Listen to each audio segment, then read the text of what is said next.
Hello students, आज हम पढ़ने जा रहे हैं primary amenorrhoea and male pseudo hermaphrodite.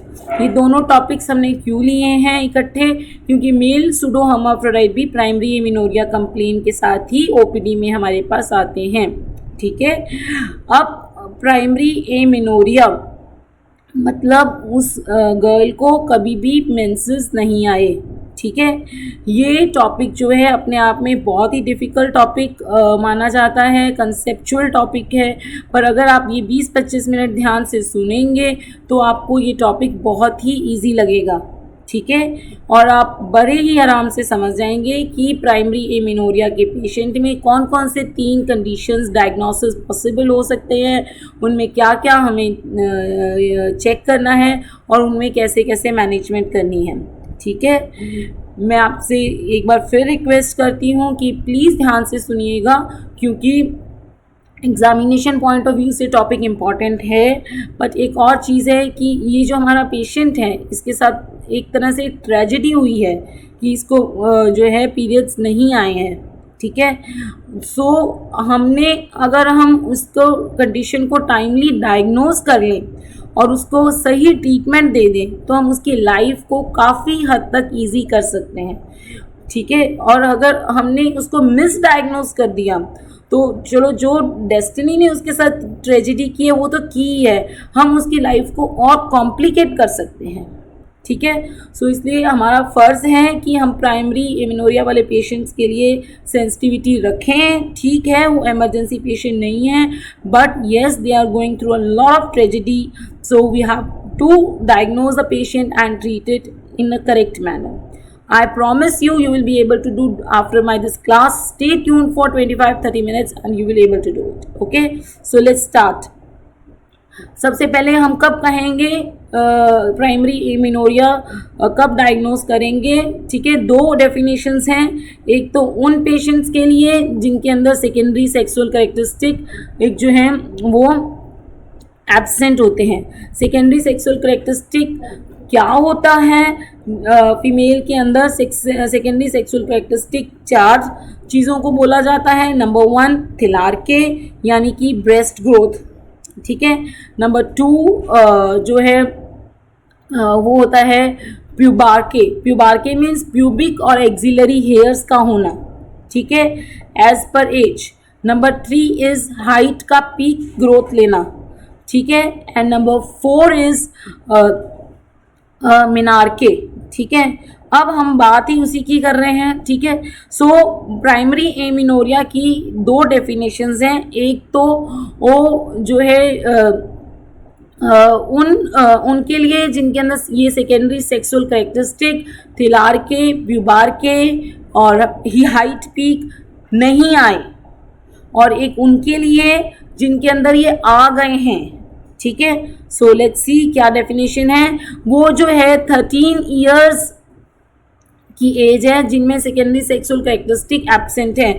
इसका मतलब जिनमें सेकेंडरी सेक्सुअल कैरेक्टरिस्टिक एब्सेंट है, हम 13 इयर्स तक कोई हम जो है वर्कअप नहीं करेंगे प्राइमरी एमिनोरिया का, हम 13 इयर्स के बाद ही करेंगे।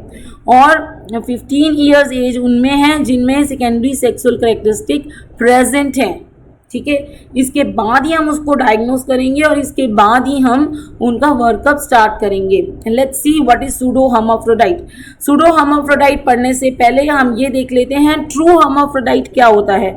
हर्माफ्रोडाइट का मतलब हम सबको पता है, दोनों तरह के सेक्स के, मेल सेक्स और फीमेल सेक्स दोनों तरह के फीचर्स होना। राइट, ठीक है। ट्रू हर्माफ्रोडाइट का मतलब होता है गोनाडल टिश्यू में ओवरीज भी पाई जानी, हिस्टोपैथ पे ओवेरियन टिश्यू भी पाया जाना और टेस्टिकुलर टिश्यू भी पाया जाना। सूडो हर्माफ्रोडाइट में एक ही तरह का जो है एक ही तरह का जो है टिश्यू पाया जाता है।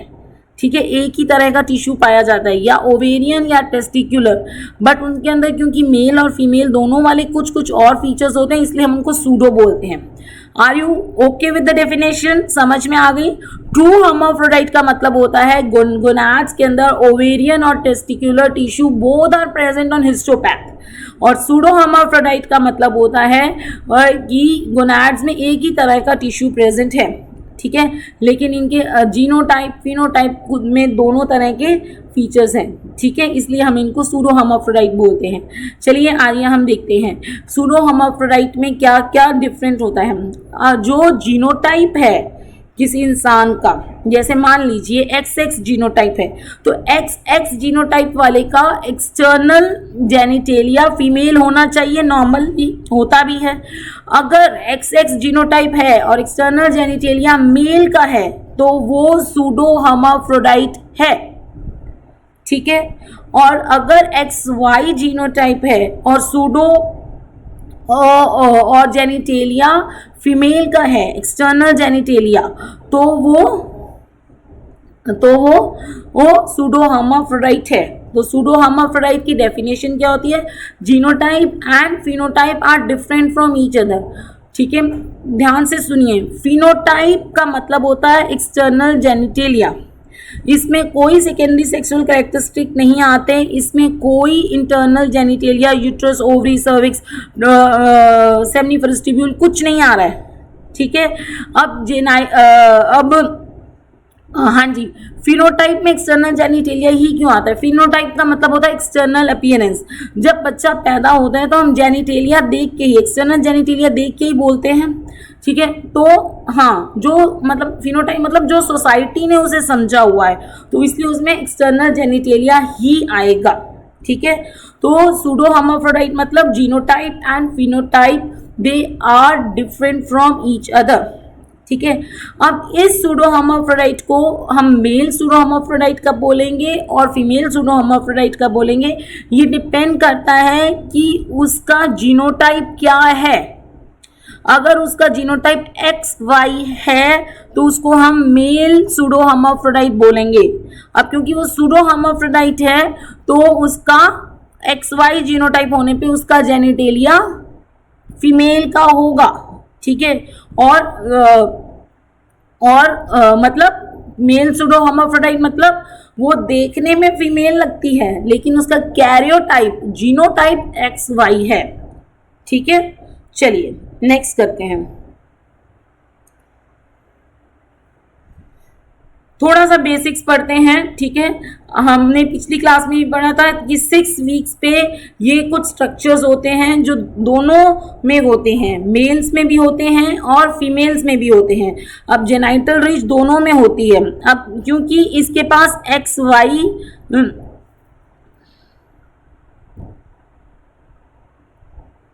चलिए हाँ जी, क्योंकि अब XY जीनोटाइप वालों के साथ क्या होता है जेनाइटल रिच का, तो ये जो हाँ जी, ये जो जेनाइटल रिच है Y के ऊपर SRY जीन होता है, या इसको हम TDF टेस्टिस डिटरमाइनिंग फैक्टर भी बोलते हैं। तो ये जीन की वजह से जो है जो जेनाइटल रिच है वो XY जीनोटाइप वालों में जो है टेस्टिस बन जाती है, ठीक है। इट्स जस्ट अ रिवीजन, आप सबको ये बेसिक बातें पता ही हैं। और XX जीनोटाइप में क्योंकि ये Y जीन नहीं होता है, SRY TDF नहीं होता है, इसलिए उनमें ये जो है ये ओवरी बन जाती है। मुलेरियन डक्ट क्या क्या होता है देखते हैं। SRY जीन वालों में ये जो टेस्टिस बनी है, टेस्टिस में होते हैं सर्टोली सेल्स, होते हैं ना, सर्टोली सेल्स से रिलीज होता है AMH एंटी मुलेरियन हार्मोन। ये मुलेरियन डक्ट को रिग्रेस करवा देता है, नॉन फंक्शनल कर देता है। और ये जो है XX जीनोटाइप वालों में क्योंकि ये AMH नहीं होता, सर्टोली सेल्स नहीं होते, तो यूट्रस, सर्विक्स और अपर वेजाइना बना लेता है, ठीक है।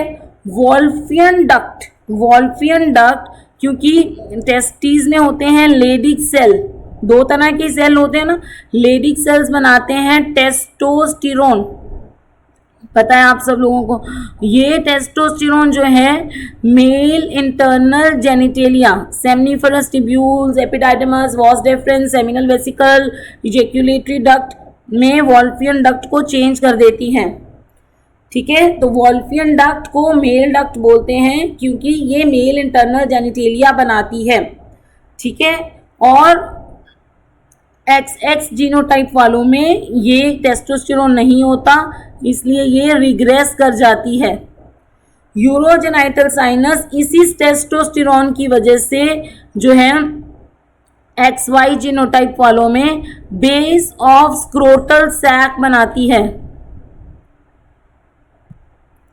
और यूरोजेनाइटल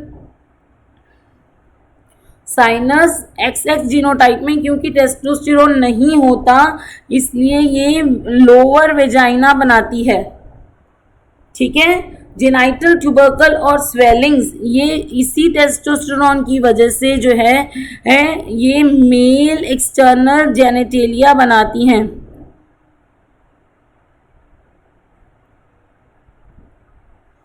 ठीक है, और XX वालों में ये फीमेल एक्सटर्नल जेनिटेलिया बनाती हैं। समझ में आ गई? ठीक है, फिर से समझाती हूँ। ठीक है, जेनाइटल रिज जो है टेस्टिस बनाएगी या ओवरी बनाएगी, ये डिपेंड करता है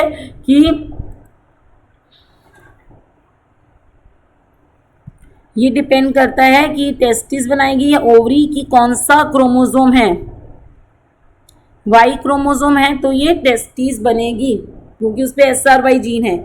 और अगर मुलेरियन ड्रग ग्रो करके यूट्रस सर्विक्स बनाएगी कि नहीं बनाएगी, डिपेंड करता है कि AMH है या नहीं है।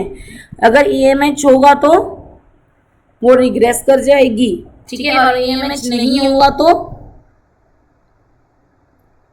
वो यूट्रस सर्विक्स वेजाइना बनाएगी। ठीक है, टेस्टोस्टेरोन की प्रेजेंस में वोल्फियन डक्ट, यूरोजेनाइटल साइनस और जेनाइटल ट्यूबरकल और स्वेलिंग्स ये सब इंटरनल और एक्सटर्नल मेल जेनिटेलिया बनाते हैं। और टेस्टोस्टेरोन की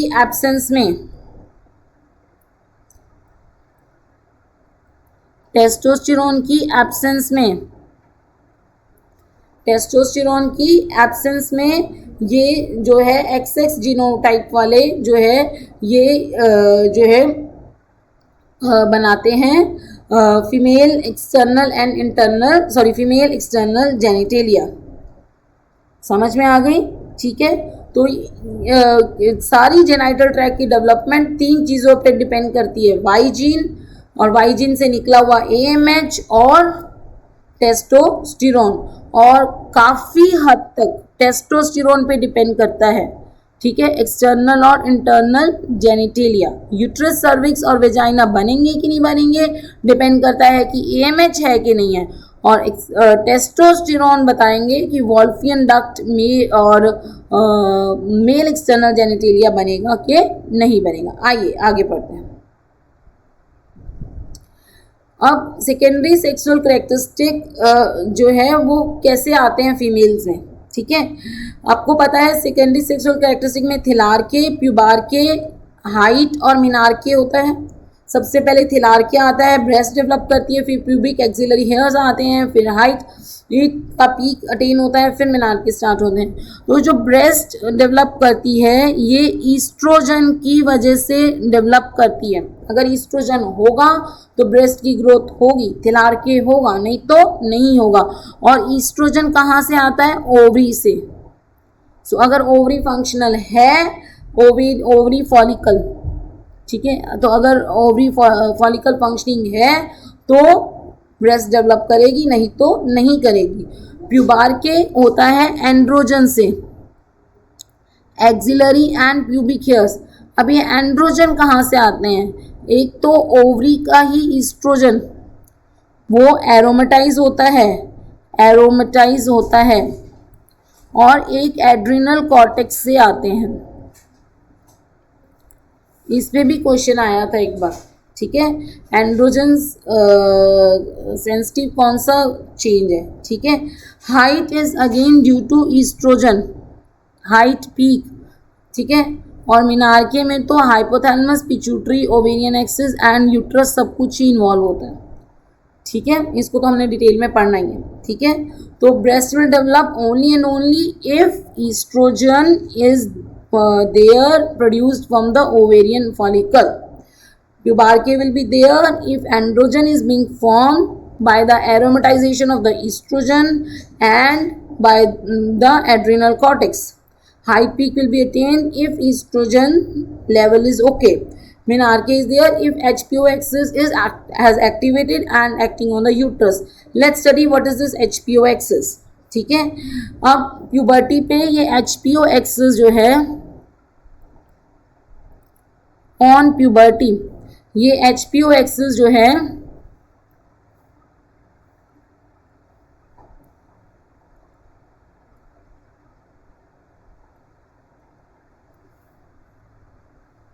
ठीक है, ऑन प्यूबर्टी ये HPO एक्सिस जो है एक्टिव हो जाती है। क्या मतलब होता है HPO एक्सिस का एक्टिव होने का? हाइपोथैलेमस सिक्रीट करना शुरू कर देता है गोनाडोट्रोपिन रिलीजिंग हार्मोन, जिसकी वजह से पिट्यूटरी स्टिमुलेट होकर गोनाडोट्रोपिन्स बनाती है। कौन कौन से गोनाडोट्रोपिन्स हैं हमारी बॉडी में? FSH और LH। ठीक है, पिट्यूटरी फंक्शनल हो जाती है FSH LH बनाने के लिए। ठीक है, फिर ये FSH जो है ओवेरियन फॉलिकल को स्टिमुलेट करते हैं और जो है ओवेरियन फॉलिकल ईस्ट्रोजन बनाना शुरू करता है, द फीमेल हार्मोन, और ल्यूटिनाइजिंग हार्मोन प्रोजेस्टेरोन बनाना शुरू कर देता है, जिसकी वजह से यूट्रस की एंडोमेट्रियम जो है वो प्रोलिफरेट और सिक्रीटरी होनी शुरू हो जाती है ना। All this is basics. ठीक है, and what will happen then the cycle of bleeding will start, right? Then the cycle of bleeding will start, right? ठीक है, सो वंस अगेन बता रही हूँ मेनार्की कैसे होता है। जैसे ही प्यूबर्टी आती है, hypothalamus start secreting GnRH, pituitary start secreting FSH and LH, ovarian axis on stimulation by FSH and LH start secreting oestrogen and progesterone, endometrium, जिसकी वजह से एंडोमेट्रियम में चेंजेस आते हैं और फिर ब्लीडिंग या मेनार्के अटेन हो जाता है। ठीक है, चलिए, सबसे मोस्ट प्राइमरी एमिनोरिया के 3 डायग्नोसिस होते हैं। जब प्राइमरी एमिनोरिया की पेशेंट आती है तो हमारे पास 3 डायग्नोसिस होते हैं। इनमें से तीनों में से हमने एक पकड़ना होता है। ठीक है, बहुत बेसिक्स हो गए, बहुत डेफिनेशन हो गए। आइए अब पेशेंट के काम की बात करें। तो सबसे common cause of primary amenorrhoea है टर्नर सिंड्रोम। ठीक है, आपको सबको पता है कि इसमें जो जीनोटाइप होता है वो 45XO होता है।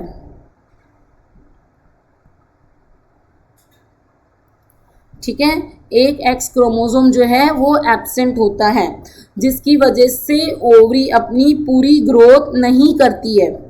जिसकी वजह से एक X क्रोमोसोम जो एब्सेंट होता है उसकी वजह से ओवरी अपनी पूरी ग्रोथ नहीं करती है।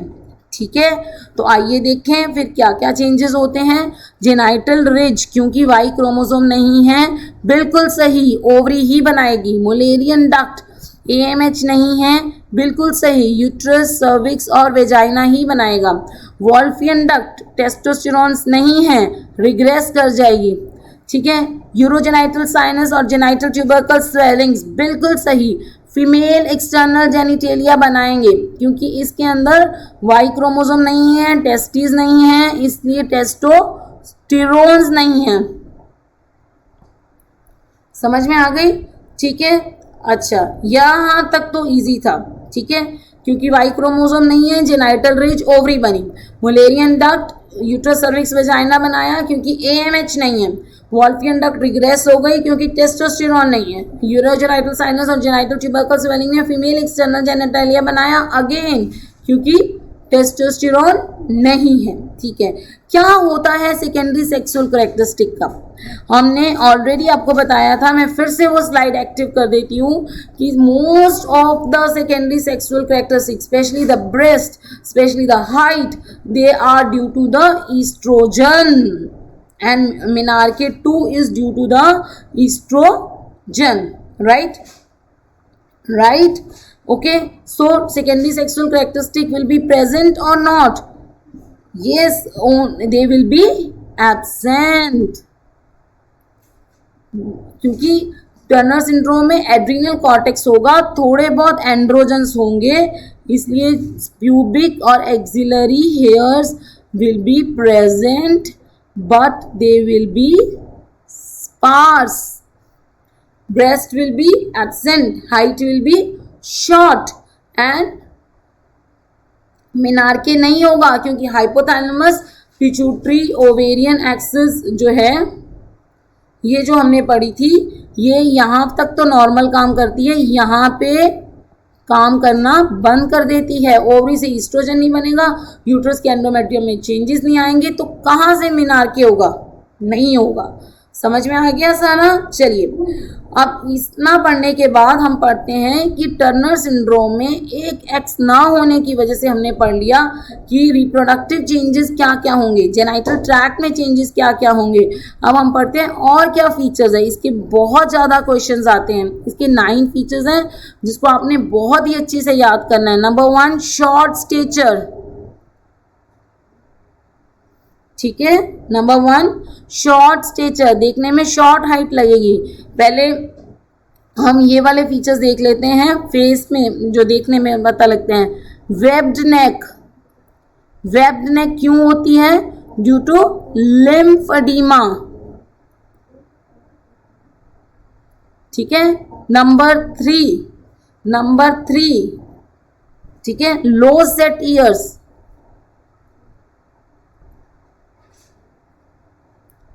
ठीक है, ईयर्स नीचे है ना, ये देखिए, ये रही वेब नेक। इसको एकदम दिमाग में बिठा लीजिए क्योंकि ये पिक्चर देखे वो पूछ सकते हैं। ठीक है, नंबर 4, सुनता नहीं है उसको, सेंसोरी न्यूरल हियरिंग लॉस। ठीक है, नंबर 5, माइक्रोगेनेथिया, जॉ लाइन ज़्यादा डेवलप नहीं होती। बॉडी के कंपैरिजन में मुंह का फेस, जॉ लाइन काफ़ी छोटी होगी। ठीक है, छोटा सा फेस दिखेगा। ठीक है, समझ में आ गया।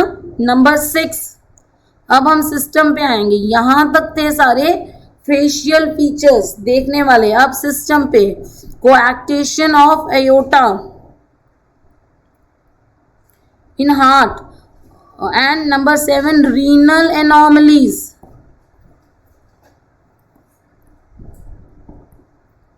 नंबर 8, ऑटो इम्यून डिसऑर्डर्स बहुत ज्यादा होते हैं।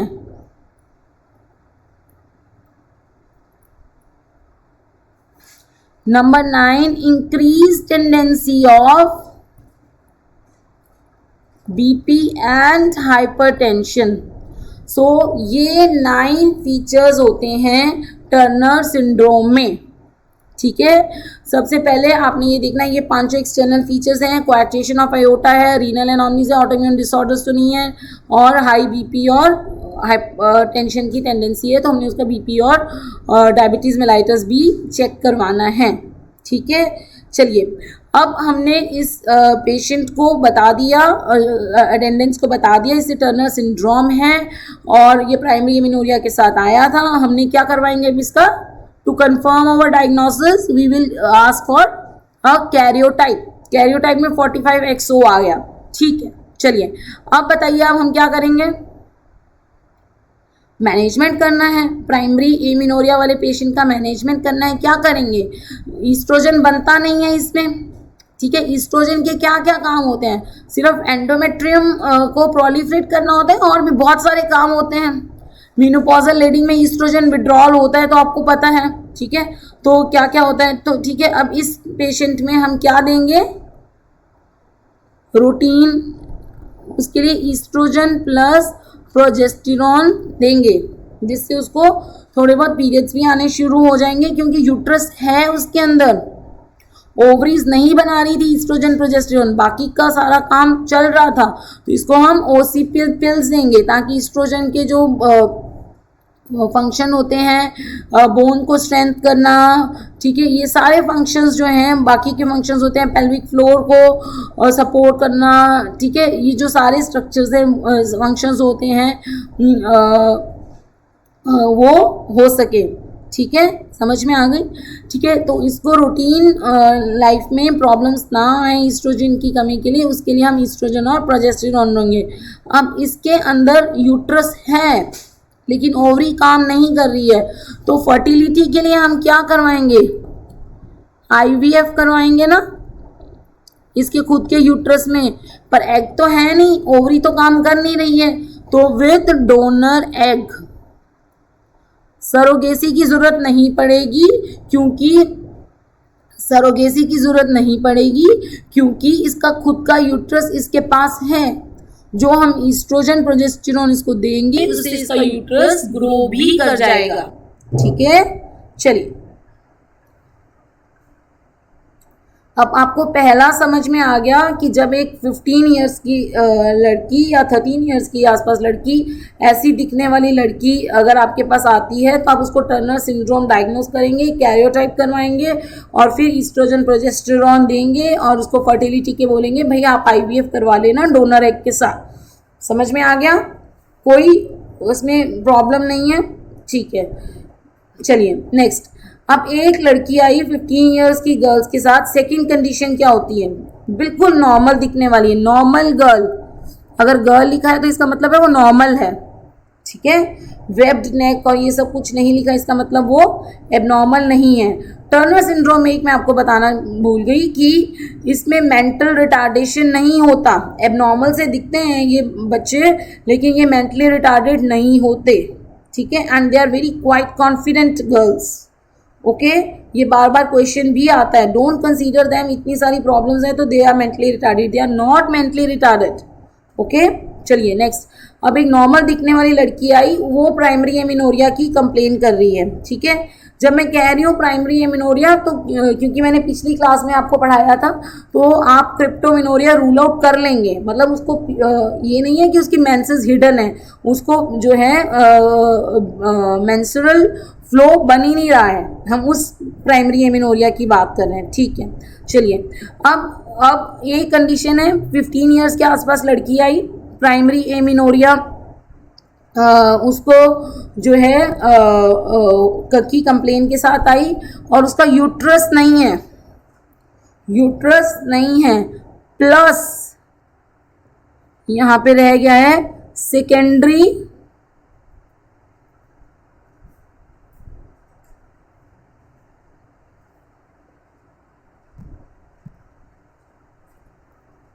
प्लस, फिर से मैं बोल रही हूँ ध्यान दीजिए, सेकेंडरी सेक्सुअल कैरेक्टरिस्टिक प्रेजेंट हैं।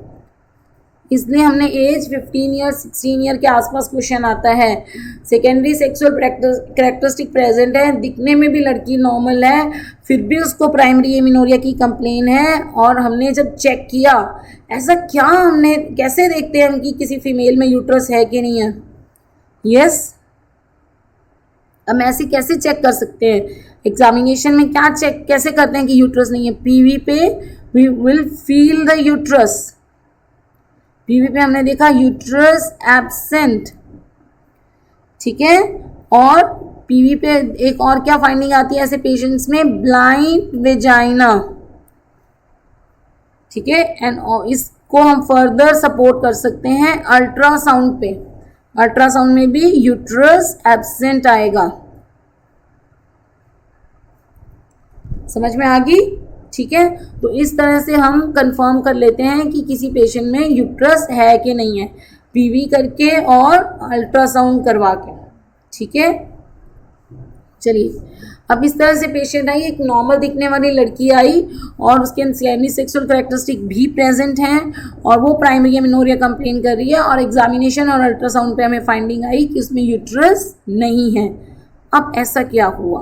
दो कंडीशंस हो सकते हैं इसमें। ठीक है, या तो वो MRKH मायर रॉकेटकेंसी कुस्टर हॉजर सिंड्रोम का पेशेंट है, या वो एंड्रोजन इनसेंसिटिविटी का पेशेंट है। किस कंडीशन में क्या क्या कैसे होता है ये मैं आपको बहुत अच्छे से बताने वाली हूँ, बट हमेशा याद रखिए अगर इस कंडीशंस में उसमें आती हैं pubertal girl, primary amenorrhoea, secondary sexual characteristic present, uterus, you are with 2 diagnosis, आपको इन दोनों में से डिफरेंशिएट करना है क्या है। ठीक है, समझ में आ गई? सबसे पहली बात है ठीक है कि MRKH में जो जीनोटाइप होता है वो XX होता है, और दूसरा डिफरेंस है कि इसमें कैरियोटाइप है वो एंड्रोजन इनसेंसिटिविटी सिंड्रोम में XY होता है। लेट अस स्टडी MRKH क्या होता है और एंड्रोजन इनसेंसिटिविटी सिंड्रोम क्या होता है। ठीक है,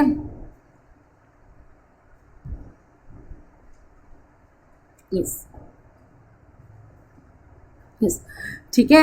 ये क्या क्या होते हैं, लेट अस स्टडी। देखो बेटा, MRKH मेयर रॉकेट कैंसी कुस्टर हॉजर सिंड्रोम, इस सिंड्रोम में जो हमारी मुलेरियन डक थी वो XX जीनोटाइप वालों में वो मुलेरियन डक ग्रो नहीं करती, इट अंडरगोज एजेनेसिस, इसलिए इसको मुलेरियन एजेनेसिस भी बोलते हैं। MRKH का दूसरा नाम मुलेरियन एजेनेसिस है। बस इसमें और बाकी सब कुछ नॉर्मल होता है, बस मुलेरियन डक जो है वो काम नहीं करती, ग्रो नहीं करती, यूट्रस सर्विक्स और अपर वेजाइना नहीं बनाती, इसीलिए PVP यूट्रस नहीं फील हुआ था। यूरोजेनाइटल साइनस ने जो छोटा सा वेजाइना बनाया था, स्मॉल ब्लाइंड वेजाइना ही फील होता है। ठीक है, एंड्रोजन इनसेंसिटिविटी सिंड्रोम में क्या होता है, इन पेशेंट्स का जीनोटाइप XY होता है। Y होने की वजह से जेनाइटल रिच तो इनकी टेस्टिस बनती है, जैसे कि नाम बता रहा है एंड्रोजन इनसेंसिटिव, एंड्रोजन बनते हैं लेकिन बॉडी उनको परसीव नहीं करती, बॉडी उनसे वो एंड्रोजन्स काम नहीं कर पाते। ठीक है, तो जो सारे चेंजेस इंटरनल जेनिटेलिया और एक्सटर्नल जेनिटेलिया के एंड्रोजन्स की वजह से हो रहे थे वो नहीं होंगे, and it's the most common example of male pseudo hermaphrodite. Starting में हमने पढ़ा था मेल सूडो हर्माफ्रोडाइट का जीनोटाइप XY होगा और वो दिखने में फीमेल होगा। तो कैसे हुआ, क्योंकि जो एंड्रोजन्स से सारे चेंजेस आते थे, क्योंकि इनके एंड्रोजन्स काम नहीं कर रहे, वो सारे चेंजेस नहीं आएंगे और जो है वो सारी जो बेसिक फॉर्म होती है फीमेल फॉर्म इसके अंदर बन जाएगी। सारी चीज़ों को डिटेल में देखते हैं, आइए। जेनाइटल रिज जो है MRKH में कैसी बनेगी, जेनाइटल रिज क्या बनाएगी, यस ओवरी, वाई नहीं है ना। एंड्रोजन इनसेंसिटिविटी सिंड्रोम में क्या बनाएगी जेनाइटल रिज, टेस्टिस, क्योंकि वाई जीन पे SRY या TDF फैक्टर होता है जो टेस्टिस बना देता है जेनाइटल रिज को। मुलेरियन डक्ट का क्या होगा MRKH में, AMH नहीं होता ना सर्टोली सेल्स XX में। ठीक है, तो ये क्या बन जाएंगे, यूट्रस सर्विक्स। पर MRKH में तो भाई क्या होता है, मुलेरियन एजेनेसिस। और टेस्टिस का क्या होगा, टेस्टिस XY जीनोटाइप में क्या होगा मुलेरियन डक्ट का, ये नहीं बनेंगी क्योंकि AMH तो बन रहा है ना, AMH जो है वो नहीं बनने देगा।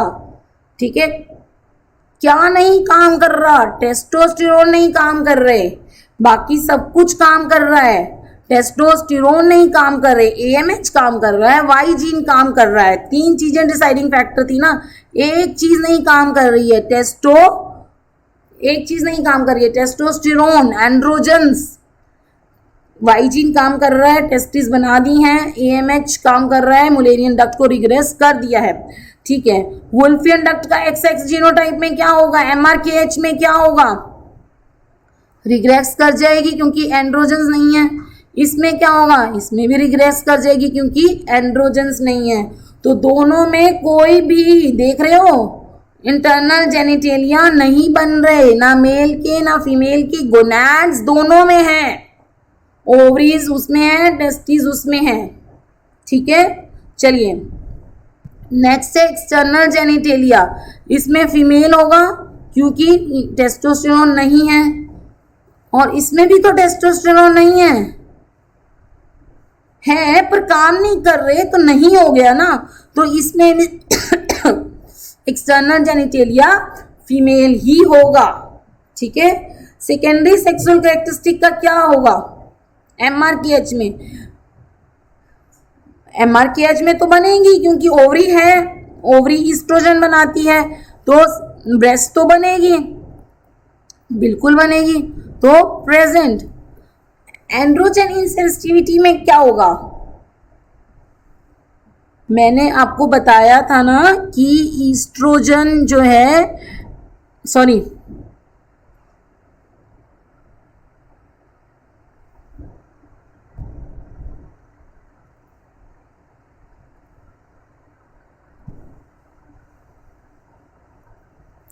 जो एंड्रोजन है वो एरोमेटाइज होके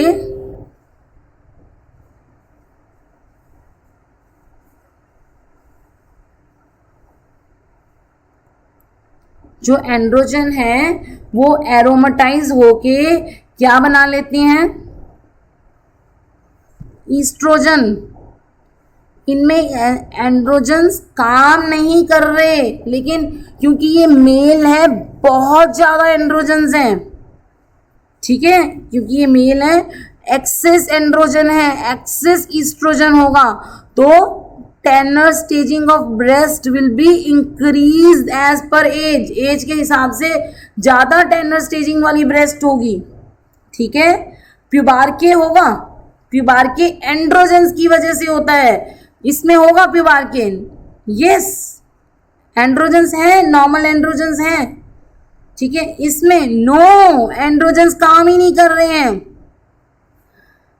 are you getting my point? देखो बेटे, सेकेंडरी सेक्सुअल कैरेक्टरिस्टिक ही हमसे दिख पाते हैं, हमसे और कुछ नहीं दिख पाता है, ठीक है। समझ में आ गई? पुरानी ये वाली स्लाइड के अंदर जो है हमने इंटरनल गोनैड्स और इंटरनल जेनिटेलिया देखे थे, तो उसमें सिर्फ ओवरीज और टेस्टिस का फर्क आया था। हम वो एप्रिशिएट नहीं कर सकते क्योंकि टेस्टिस भी एब्डोमेन में है और ओवरी भी एब्डोमेन में है, हम फील करके नहीं बता सकते कि ओवरी है या टेस्टिस है। तो क्लिनिकली एक ही फीचर है जिससे हम ये बता सकते हैं कि ये पेशेंट MRKH का है या एंड्रोजन इनसेंसिटिविटी का है, वो फीचर है प्यूबार्के। अगर प्यूबिक हेयर्स प्रेजेंट हैं तो वो MRKH का पेशेंट है क्योंकि एंड्रोजन सेंसिटिविटी होती है, और अगर प्यूबिक हेयर एब्सेंट है तो वो एंड्रोजन इनसेंसिटिविटी सिंड्रोम का पेशेंट है क्योंकि प्यूबार्के इज एब्सेंट इन देम, ठीक है। Let's see about the height. Height MRKH में नॉर्मल होगी और इसमें ज्यादा होगी क्योंकि ज्यादा ईस्ट्रोजन ज्यादा हाइट करेगा, ठीक है। मिनार्के इसमें एब्सेंट होगा क्योंकि यूट्रस नहीं है, इसमें भी यूट्रस नहीं है, तो मिनार्के एब्सेंट होगा। समझ में आ गई? ठीक है। सो बेसिकली MRKH और एंड्रोजन इनसेंसिटिविटी का प्यूबिक और एक्सिलरी हेयर को अगर हम छोड़ दें तो एक्सटर्नल अपीयरेंस एक जैसा होता है, ठीक है। एंड्रोजन इनसेंसिटिविटी में एक्सटर्नल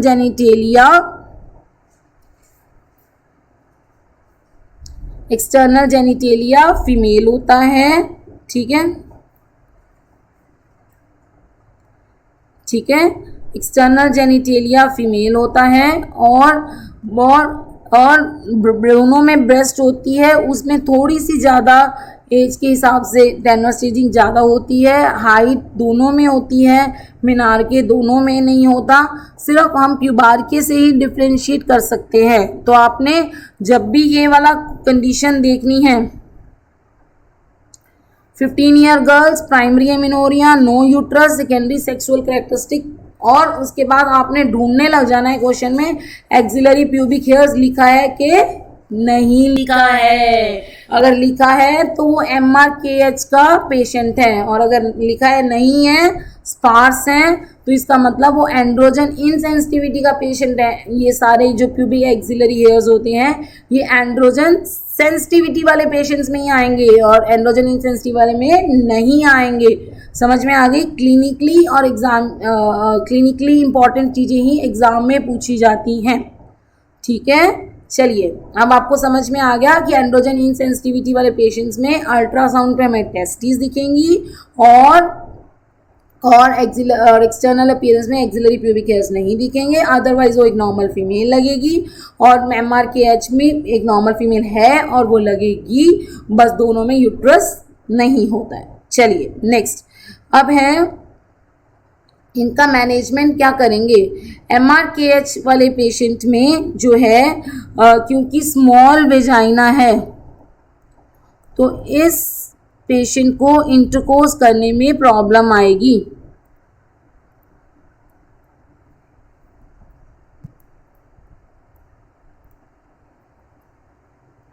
ठीक है। तो इसलिए इसकी हैप्पी मैरिड लाइफ के लिए इसको वेजाइनोप्लास्टी करवानी पड़ेगी, ठीक है। और वेजाइनोप्लास्टी जस्ट बिफोर द मैरिज करवानी पड़ेगी, बिकॉज नहीं तो ये फिर शादी के टाइम तक वो इंटरकोर्स नहीं करेगी और बंद हो जाएगी, ठीक है। और सेकंड चीज़ है, अब इसके पास यूट्रस नहीं है, इसकी बच्चा कैसे कर सकती है, क्योंकि MRKH वाला पेशेंट के पास यूट्रस नहीं है, मानते हैं, लेकिन इसके पास खुद के एग हैं, ओवरी है, तो ये IVF करवाएगी अपने ही एग से, ओन एग, एंड यूट्रस नहीं है इसलिए सरोगेसी करवाएगी। समझ में आ गई? इसलिए सरोगेसी करवाएगी, ठीक है, क्लियर है। टेस्टिकुलर फेमिनाइजिंग सिंड्रोम का क्या है? देखो बेटे, जो है हमने पढ़ा, इसकी टेस्टिस की वजह से एंड्रोजन्स बन रहे थे,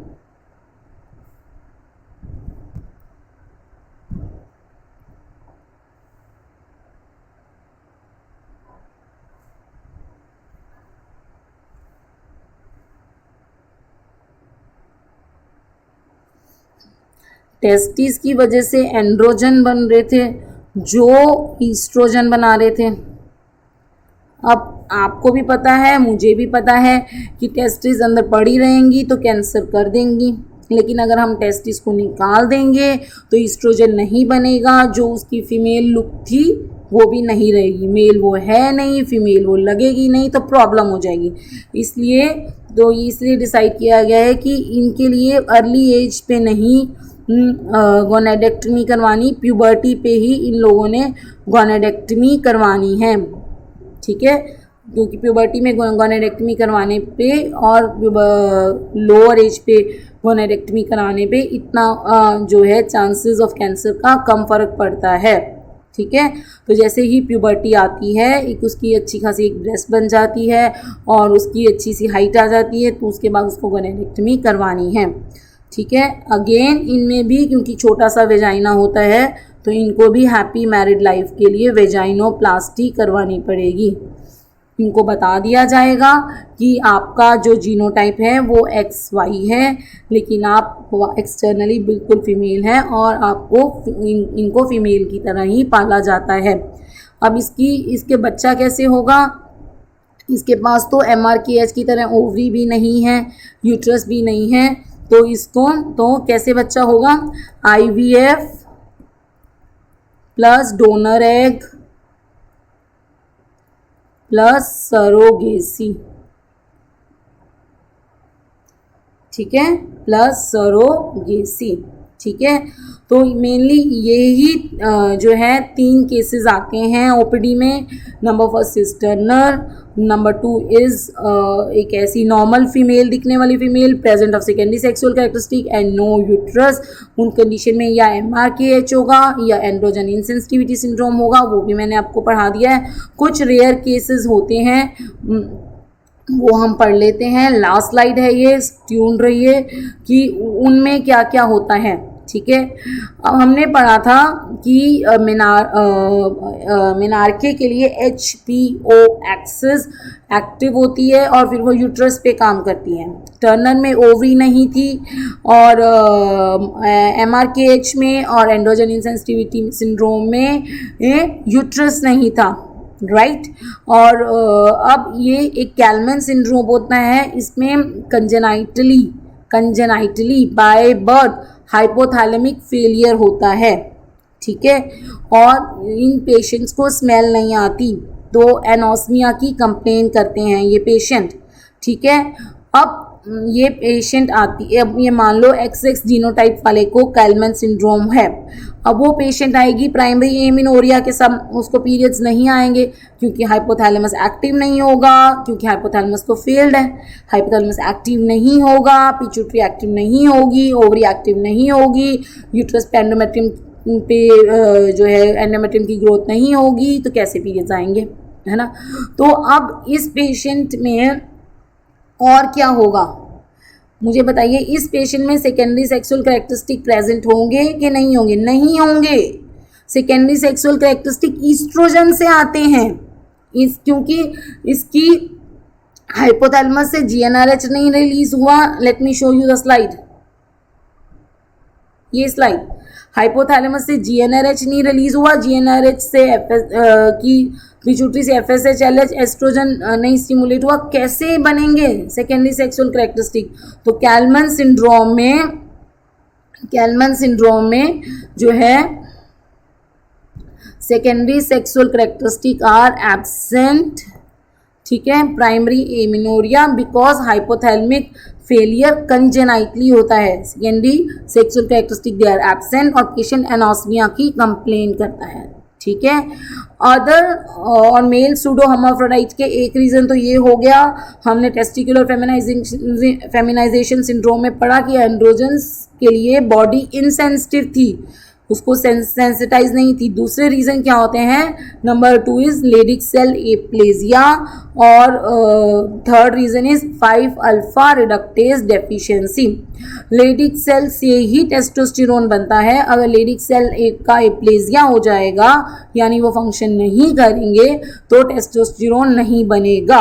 तो लेडिक सेल तो ये वाला भी पेशेंट जो है बिल्कुल टेस्टिकुलर फेमिनाइजिंग सिंड्रोम वाले सारे फीचर्स होंगे, बट इस पेशेंट में टेस्टोस्टेरोन बनेगा ही नहीं। टेस्टिकुलर फेमिनाइजेशन सिंड्रोम में बन रहा था, काम नहीं कर रहा था, इसमें बनेगा ही नहीं। इन दोनों पे INICT में क्वेश्चन आया हुआ है पिछले साल, ध्यान से सुनिए, आपके एग्जाम में आने की बहुत चांसेस है, ठीक है। तो लेडिक सेल एप्लेजिया में क्या होगा? टेस्टोस्टेरोन भी कम होगा क्योंकि बन ही नहीं रहा है, और डाईहाइड्रोटेस्टोस्टेरोन भी कम होगा, ठीक है। टेस्टिकुलर फेमिनाइजिंग सिंड्रोम में टेस्टोस्टेरोन नॉर्मल होते हैं। अब एक चीज क्या होती है, testosterone changes into dihydrotestosterone bye enzyme 5 alpha reductase, ठीक है। डाईहाइड्रोटेस्टोस्टेरोन टेस्टोस्टेरोन की एक्टिव फॉर्म है, ठीक है। अब अगर किसी पेशेंट में हमें जो है टेस्टिकुलर फेमिनाइजेशन सिंड्रोम के फीचर्स आए और हमने उसका टेस्टोस्टेरोन चेक करा के देखा, टेस्टोस्टेरोन और डाईहाइड्रोटेस्टेरोन दोनों चेक करा के देखे, टेस्टोस्टेरोन तो नॉर्मल होगा इसमें, ठीक है। अब टेस्टोस्टेरोन को जो 5 अल्फा रिडक्टेज में जो 5 अल्फा रिडक्टेज चेंज करता है वो नहीं काम कर रहा, उसकी डेफिशिएंसी है, वो नहीं काम कर रहा। तो इन पेशेंट्स में डाईहाइड्रोटेस्टोस्टेरोन जो है वो कम होगा। समझ में आ गया? टेस्टिकुलर फेमिनाइजिंग सिंड्रोम में टेस्टोस्टेरोन और डाईहाइड्रोटेस्टोस्टेरोन दोनों नॉर्मल होंगे, लेडिक सेल एप्लेजिया में दोनों कम होंगे, 5 अल्फा रिडक्टेज में टेस्टोस्टेरोन नॉर्मल होगा और डाईहाइड्रोटेस्टोस्टेरोन कम होगा, ठीक है। इस तरह से आप आज के बाद प्राइमरी एमिनोरिया के पेशेंट तो देख ही पाओगे, आप मेल सूडो हर्माफ्रोडाइट के पेशेंट्स की अभी डायग्नोज कर पाओगे, ठीक है। अगर प्राइमरी एमिनोरिया का पेशेंट MRKH में नहीं बैठ रहा, प्यूबिक हेयर्स उसमें नहीं है, इसका मतलब वो टेस्टिकुलर फेमिनाइजिंग सिंड्रोम का पेशेंट है या लेडिक सेल एप्लेजिया का है या 5 अल्फा रिडक्टेज का डेफिशिएंसी का पेशेंट है, वो आप टेस्टोस्टेरोन और डाईहाइड्रोटेस्टोस्टेरोन चेक करवा के उसको इंटरप्रेट करके आप देख सकते हो, ठीक है। So thank you for being staying tuned, ठीक है। आज के बाद आप प्राइमरी एमिनोरिया और मेल सूडो हर्माफ्रोडाइट के पेशेंट्स को